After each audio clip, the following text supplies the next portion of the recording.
छत्तीसगढ़ में बिलासपुर से लेकर रायपुर तक पैदल यात्रा करते हुए गौ सेवक पहुंचे, जहां उन्होंने प्रेस कॉन्फ्रेंस कर बताया कि वह अपनी कुछ मांगों को लेकर आज मुख्यमंत्री को ज्ञापन सौंपने वाले हैं। इनमें से प्रमुख मांगे हैं गौठानों को फिर से चालू करना, कौशली प्रजाति की गाय को राज्य माता घोषित करना, गौ सेवकों को जमीन आवंटन करवाना जिसमें वह गांव वंश का पालन पोषण कर सके और वेटनरी की पढ़ाई कर रहे छात्र छात्राओं के लिए रोजगार उपलब्ध करवाना। इन सारी मांगों को लेकर आज वो मुख्यमंत्री को ज्ञापन सौंपने वाले हैं। साथ ही उन्होंने गौवंश के खिलाफ बढ़े अपराधों को लेकर कड़े कानून लाने की भी मांग की है।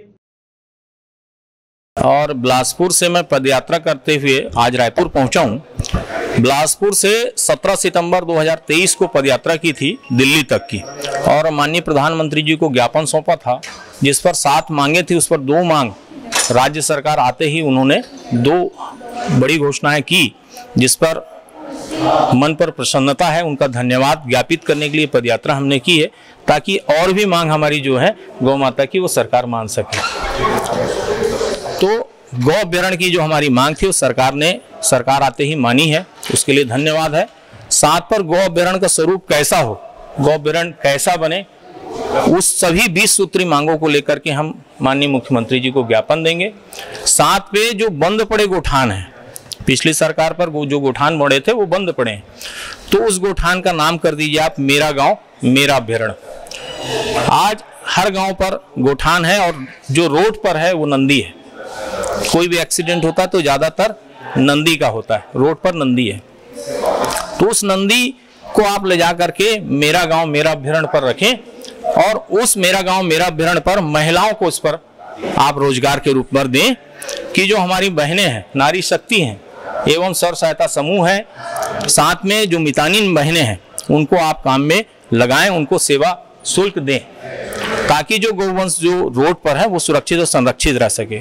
साथ में नेशनल हाईवे पर जो एक्सीडेंट होते हैं वो उसका पूरा जो जिम्मेदारी बनती है वो टोल प्लाजा की बनती है, क्योंकि नियम पर यह है कि टोल प्लाजा पर 50 किलोमीटर की दूरी पर दोनों ओर बैरिकेटर लगाना पड़ेगा। लेकिन गौवंश अगर रोड पर एक्सीडेंट हो रहा है तो उसकी पूरी जिम्मेदारी टोल प्लाजा की भी बनती है। तो हमारा ये निवेदन है कि जो टोल प्लाजा है वहीं पर एक 100 बाई 100 का शेड बनाए टोल प्लाजा वाले, और कोई भी गाय का एक्सीडेंट होता है तो उसकी सेवा का कार्य वो टोल प्लाजा समिति करे।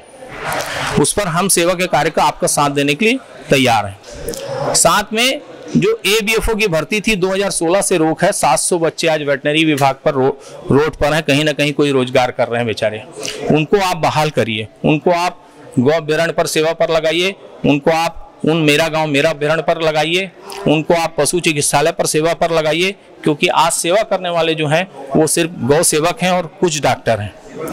तो इसलिए इस काम को आगे बढ़ाना पड़ेगा। साथ में हमारी एक प्रमुख मांग है कि गौ माता को राष्ट्र माता का सम्मान दे।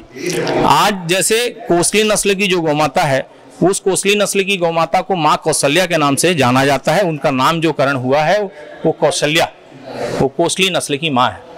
तो कोसली नस्ल की जो माँ है उसको राज्य माता का दर्जा दीजिए, और सरकार यहाँ से राज्य सरकार प्रस्ताव बना करके केंद्र को भेजे कि गौ माता को राष्ट्र माता का सम्मान दिया जाए। साथ में आज 22 वर्षों से सेवा का कार्य हम लोग कर रहे हैं। हमारे पास में जमीन नहीं है, मात्र 3000 स्क्वायर फीट पर 22 वर्षों से सेवा का कार्य कर रहे हैं। तो जब आपका ये भाई 22 वर्षों से सेवा का कार्य कर रहा है और उसके पास में जमीन नहीं, तो आप कल्पना करिए कि पूरे छत्तीसगढ़ पर जो गौरक्षा गौ सेवा का कार्य कर रहे होंगे उनके पास क्या जमीनें होंगी? नहीं, उनके पास में कोई जमीनें नहीं है। सरकारें उनको आज तक किसी प्रकार का कोई अनुदान नहीं दी, कोई जमीन नहीं दी, किसी प्रकार से कुछ भी सरकारों ने नहीं किया। तो हमारी ये भी मांग है कि सरकार जो गौ सेवा का कार्य करने वाले जो बच्चे हैं, तो उनको, उन बच्चों को आप सरकारी भूमि आप अलॉटमेंट करें, उनको कुछ अनुदान राशि तय करें, ताकि वे बच्चे सेवा का कार्य को और अच्छे से कर सकें।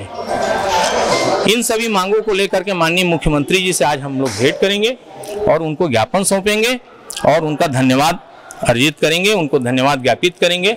और साथ पर फिर से एक ही चीज कहूंगा कि गाय बचेगी तो देश बचेगी, और गौ माता की जय, गौ माता राष्ट्र माता।